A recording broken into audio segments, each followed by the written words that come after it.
Hi folks, how you doing? Seems ages since I did one of these videos, getting a locomotive off eBay. This should be an Airfix Class 4F. I've never had anything to do with an Airfix locomotive before, so this will be quite interesting. This is advertised as being in very, very good condition, but a non-runner. So we shall see if it's a non-runner or not. Quite liking how this has been packaged. Keep that box.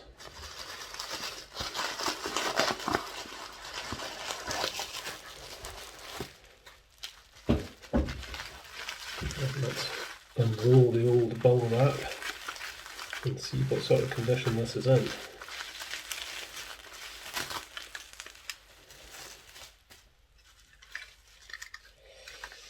So this is tender driven, which I wasn't quite expecting.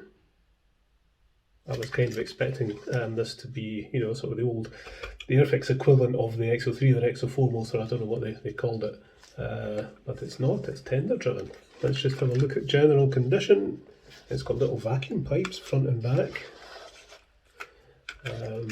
Seems to be in pretty good condition. Quite nicely detailed. Yeah, it's very nice. Very nice little thing. So yeah, it all looks tickety-boo. Will it run? Let's go and stick it in the layout and see what happens. See if it makes a noise, see if it moves, or bursts into flames. Okay, let's power on. Ooh, absolutely nothing.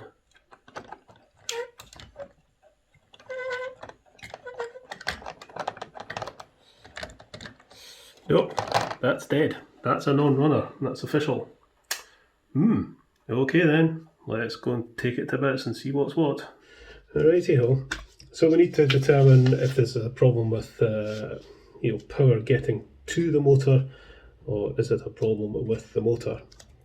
So we shall take it apart, if I can figure out how. Let's just have another look at this externally. Going to unscrew the underframe on the locomotive first. Ooh, broken underframe. Oh dear. So already the problems are stacking up.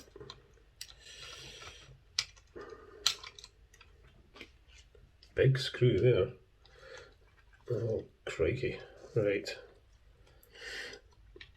Well, there's one bad pickup. There's a pickup here which has got itself outside the wheel, but that shouldn't have, caused the motor not to go. Now we can get the body out of the way, which has got a nice big chunk of lead in it. You can see there. So that's cool. So I'm going to have to get into the motor to be able to determine. I'm going to get this out of the sponge.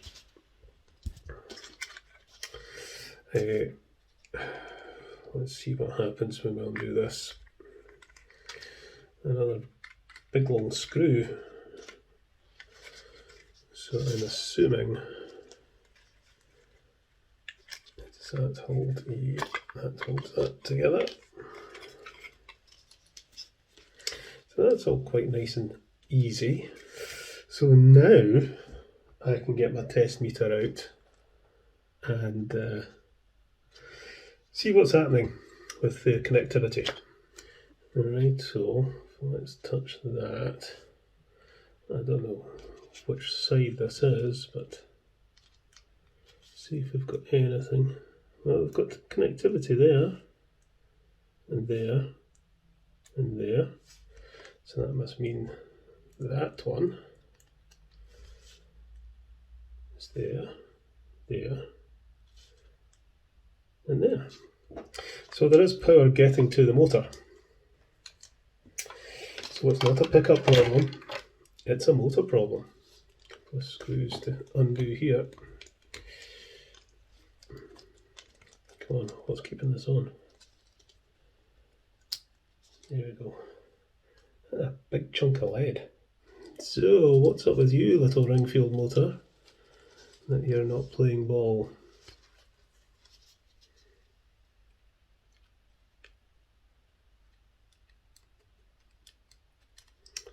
Nope, nothing at all. So why isn't it going? There's only one way to find out, and that's to take it apart. Okay, undo the screws in the underframe on the tender, and that should... Is that what it is? There we go, there we go. Right, so that comes off, the wheels come out. It actually doesn't let me do much apart from get the gears out, but that's fine, I want to do that because they're all very dry. Alright, okay, we shall undo this. And inside here we should have a commutator and some little springs and some brushes that'll go pinging off in all directions probably. Oh crikey. We've got gears and we've got, where's my tweezers? Oh, for goodness sake.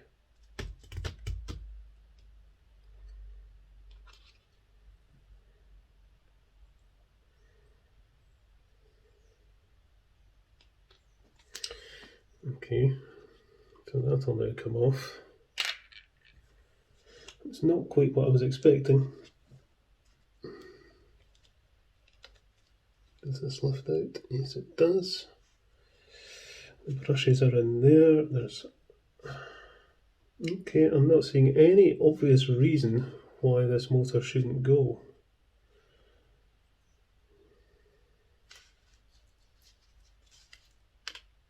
Everything turns unless... Oops.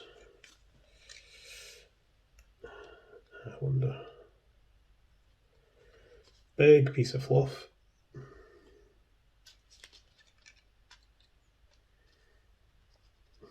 There's one brush there. And another brush there. The springs look quite compressed. The magnet's nice and strong anyway. There's one of the springs.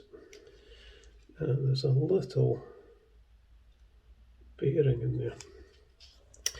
But that all looks okay. I've been trying this stuff for cleaning electrical contacts, and it seems to be quite good. So I'm just going to squirt some on the cotton bud, not directly onto the commutator, and it should clean up fine. See? Kind of fiddly when it's loose like this. Put that in there and that in there. That's okay.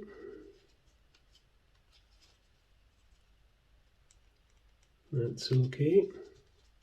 No, commutator seems fine, which is good news. Right, try and put this back together. So that... Wow, that magnet's good and strong. Goes in there. Well, that's interesting. There we go. A little foreign body. Can't quite see what it is. I thought it was a bit of grease at first, but it's not. I don't know what it is, but it's hard, so that's maybe jammed the gears. But I would have still thought you'd have got a buzz, you know. Right, this then will go on there like that.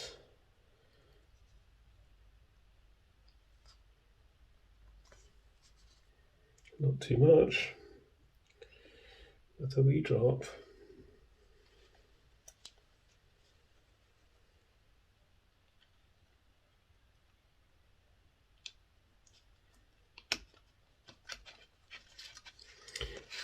That felt better. Right, let's get these screws in here. Right, okay, that seems okay. So we'll need to put the brushes back. Let's have a look at them. They're actually pretty clean. I actually don't think this locomotive has been used all that much. Apart from it not running, it all seems to be in pretty good condition. Wow.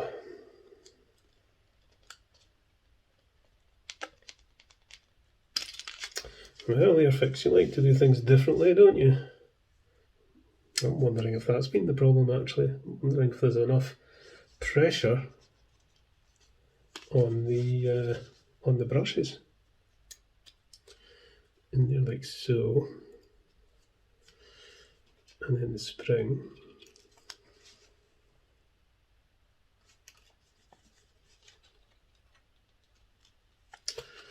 Oh, my hands are shaky today.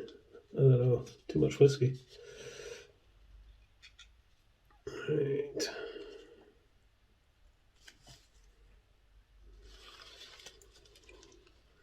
See if we can prize this one out.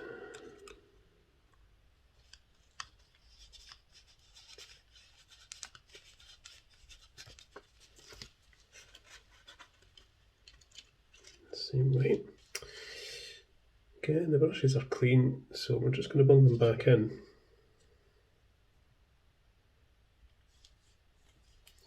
Because at the moment, I just want to see if I can get this motor to go. The armature seems fine, the commutator is fine, the brushes seem okay, there's connectivity. The only thing I could see so far that may have stopped this running was that little foreign object, this little thing here. But again, I would have expected the motor to at least buzz or make some kind of noise.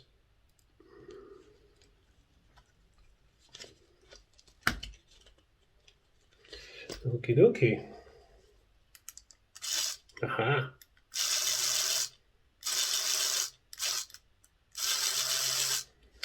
So, the motor works. There we go. Rightio, we're in business. Right, I'm going to reassemble the Ringfield motor first, and then we're going to have a look at these contacts, because I think there's maybe an issue in there. But I think all the problem was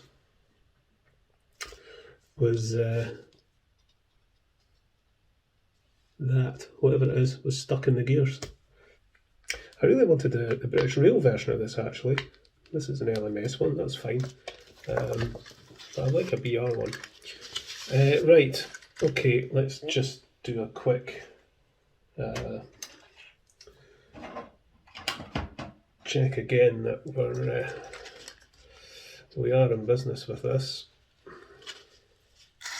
Yeah, that's fine. Okie dokie. So, I want a wee look in here just to see what's going on with the pickups. I'm a wee bit nervous about doing this because this could be horribly complicated. Right, now the underframe comes out and we can actually take the wheels out, which is not a bad thing. And let's have a look. A back-to-back gauge. See, that's what it's for. Make sure your wheels are nice and aligned. So that's cool. They're all fine. And there we are. There's the pickups, or the collectors. And this one here is a bit mangled. They're in good condition otherwise, and they're nice and clean. Like everything else in this locomotive, as I say, I don't think it's been run very much, and it's just suddenly stopped working, and someone's just. Well, I think the eBay advert did say it had been. It stopped working and then it was put away some time ago. So if we put this back, or try to, and make sure all the contacts are in their little positions. Right, okay.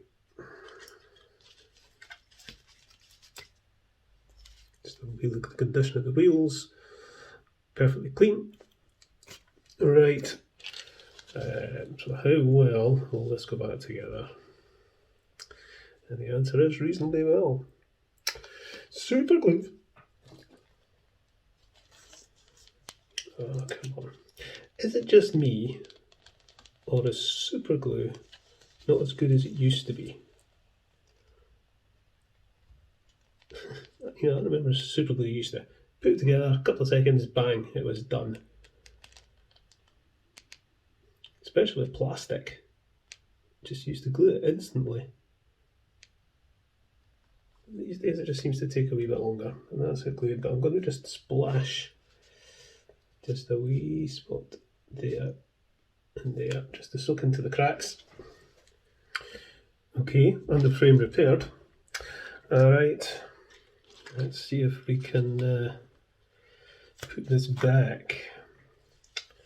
What way do these wheels go? I think there's been a mistake here, either when this was made or someone's done a repair.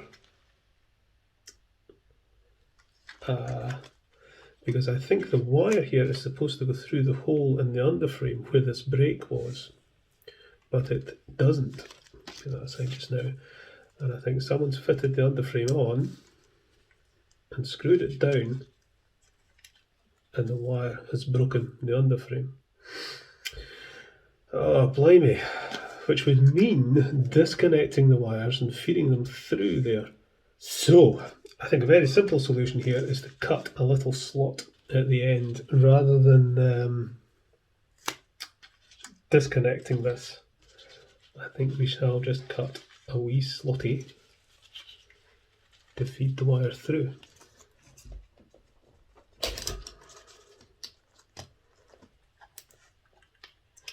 There we go, that'll do it.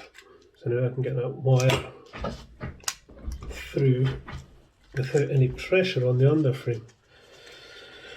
At least that's the idea. Right, let's put these wheels back on. Okay, so a quick test.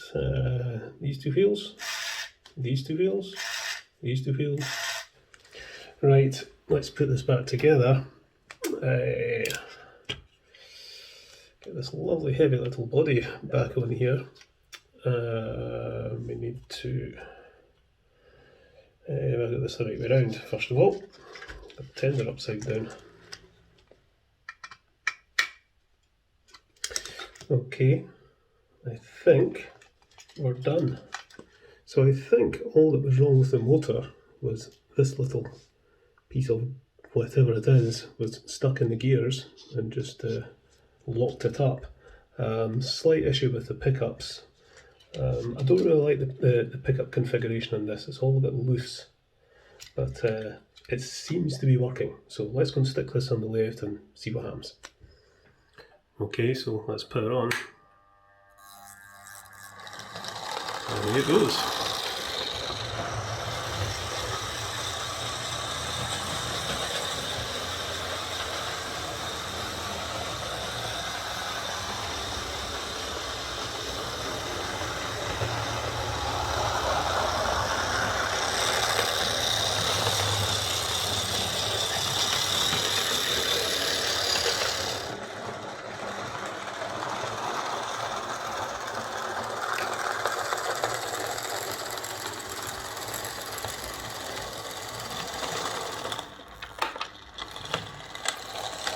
Does seem to make a bit of a clicking noise in reverse. I think that's something to do with the gears and the tender. Okay, so I really didn't like the clicking noise this was making when it was going in reverse. So I took the motor apart again, took all the gears out, filed them down, greased them up with moly grease, and put it back together. And no more clicking. A little bit of grinding noise from the pickups, that's the pickups on the wheels.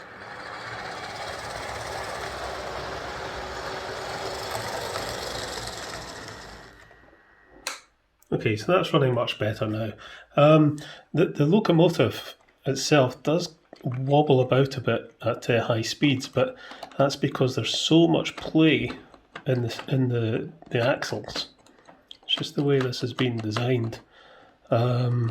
Not the greatest design in the world, but you know, it's okay. Okay, so there we go. I think that's running as well as I can expect it to. Okay, catch you later, folks.